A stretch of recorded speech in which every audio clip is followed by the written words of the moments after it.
السلام علیکم ورحمۃ اللہ وبرکاتہ۔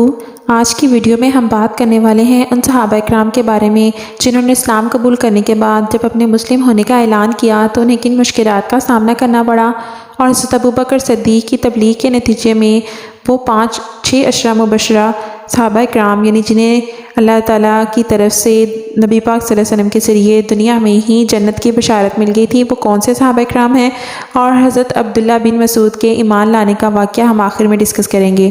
تو چلیے سٹارٹ کرتے ہیں آج کا لیسن، لیکن اس سے پہلے محبت سے درود شریف پڑھ لیجئے۔ جب حضرت ابوبکر صدیق اور حضرت طلحہ تیمی نے اسلام لانے کا اعلان کر دیا تو ان قریش میں سے ایک سردار تھا نوفل ابن عدویہ کے نام سے، اس نے ان دونوں کو رسی سے باندھ دیا، اس لیے انہیں قرینین کہا جانے لگا، یعنی ملے ہوئے۔ ان پر رسی سے باندھ کر اتنے ظلم ڈھائے گئے جس کی وجہ سے نبی پاک صلی اللہ علیہ وآلہ وسلم دعا کیا کرتے تھے کہ اے اللہ ابن عدویہ کے شر سے ہمیں بچا۔ حضرت طلحہ اپنے اسلام لانے کا واقعہ کچھ اس طرح سے بیان کرتے ہیں کہ میں ایک مرتبہ بصرہ کے بازار میں گیا، وہاں ایک راہب کو دیکھا، وہ اپنی خانقاہ میں کھڑا تھا اور لوگوں سے کہہ رہا تھا اس مرتبہ حج سے آنے والوں سے پوچھو کیا ان میں کوئی حرم کا باشندہ ہے؟ میں نے آگے بڑھ کر کہا میں ہوں حرم کا رہنے والا۔ میرا جملہ سن کر اس نے کہا کیا احمد کا ظہور ہو گیا ہے؟ میں نے پوچھا احمد کون؟ تب اس راہب نے کہا احمد بن عبداللہ بن عبد المطلب، یہ اس کا مہینہ ہے، وہ اس مہینے میں ظاہر ہوگا، وہ آخری نبی ہے، اس کے ظاہر ہونے کی جگہ حرم ہے اور اس کی ہجرت کی جگہ وہ علاقہ ہے جہاں باغات ہیں، اس لیے تم پر ضروری ہے کہ تم اس نبی کی طرف بڑھنے میں پہل کرو۔ اس راہب کی کہی ہوئی بات میرے دل میں نقش ہو گئی، میں تیزی کے ساتھ وہاں سے روانہ ہوا اور مکہ پہنچا۔ یہاں پہنچ کر میں نے لوگوں سے پوچھا کہ کیا کوئی نیا واقعہ بھی پیش آیا ہے؟ لوگوں نے مجھے بتایا ہاں، محمد بن عبداللہ امین نے لوگوں کو اللہ کی طرف دعوت دینا شروع کی ہے اور حضرت ابوبکر صدیق نے ان کی پیروی قبول کر لی ہے۔ جب میں نے یہ سنا تو فوراً حضرت ابوبکر صدیق کے پاس گیا اور وہ مجھے نبی پاک صلی اللہ علیہ وآلہ وسلم کے پاس لے گئے اور پورا واقعہ سنایا۔ آپ سن کر بہت خوش ہوئے اور میں اسی وقت مسلمان ہو گیا۔ یہ حضرت طلحہ عشرہ مبشرہ میں سے ہیں اور نبی کریم صلی اللہ علیہ وآلہ وسلم نے 10 عشرہ مبشرہ کو جنت کی بشارت دے دی تھی دنیا میں ہی۔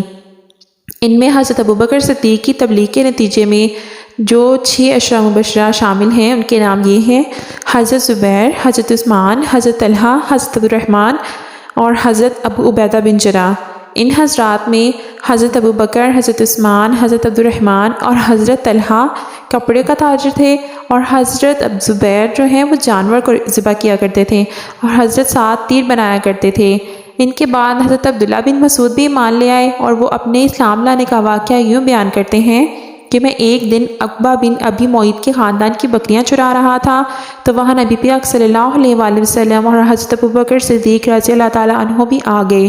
انہوں نے مجھ سے پوچھا کیا تمہارے پاس دودھ ہے؟ میں نے کہا جی ہاں، لیکن میں تو امین ہوں، یعنی یہ دودھ تو امانت کا ہے۔ آپ صلی اللہ علیہ وآلہ وسلم نے فرمایا کیا تمہارے پاس کوئی ایسی بکری ہے جس نے ابھی تک کوئی بچہ نہ دیا ہو؟ میں نے کہا جی ہاں، ایک ایسی بکری ہے۔ میں اس بکری کو آپ صلی اللہ علیہ وسلم کے قریب لے آیا، اس کے ابھی تھن پوری طرح سے نہیں نکلے تھے۔ آپ صلی اللہ علیہ وآلہ وسلم نے اس کے تھنوں کی جگہ پر ہاتھ پھیرا، اسی وقت اس بکری کے تھن دودھ سے بھر گئے۔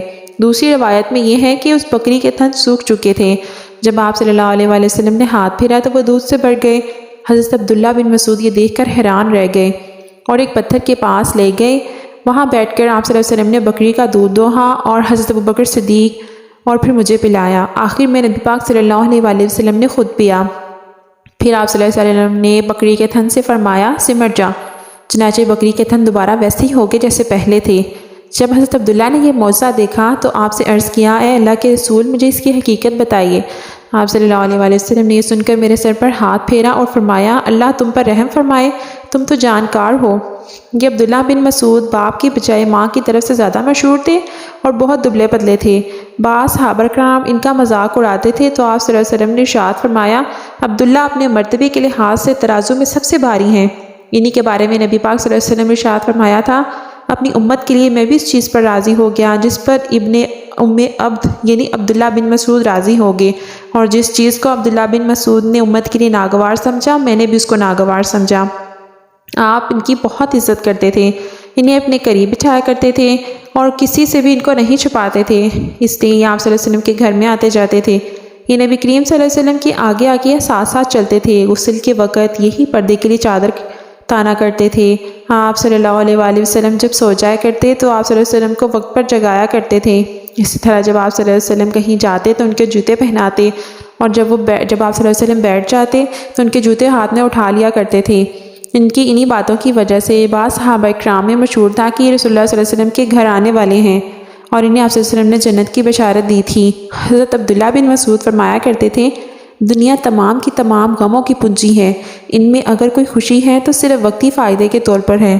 ان کی یہ بات میں اتنا گہرا اثر ہے، اگر ہم سوچنے بیٹھیں تو ہم وقتی خوشی کے لیے اپنی دنیا اور آخرت دونوں کا سودا کر لیتے ہیں اور اپنے آپ کو جہنم کے گھڑوں میں دھکیل دیتے ہیں۔ تو خدا را اپنے آپ پر رحم کیجئے، اپنی آخرت سنواریے۔ دنیا تو ہے ہی فانی، ایک دن سب کچھ ختم ہو جائے گا۔ آج کے لیے اتنا ہی۔ اپنی نیکسٹ ویڈیو میں ہم لوگ بات کریں گے حضرت ابو ذر غفاری کے ایمان لانے کا واقعہ۔ تو ملتے ہیں اپنی نیکسٹ ویڈیو میں۔ جزاک اللہ خیرہ۔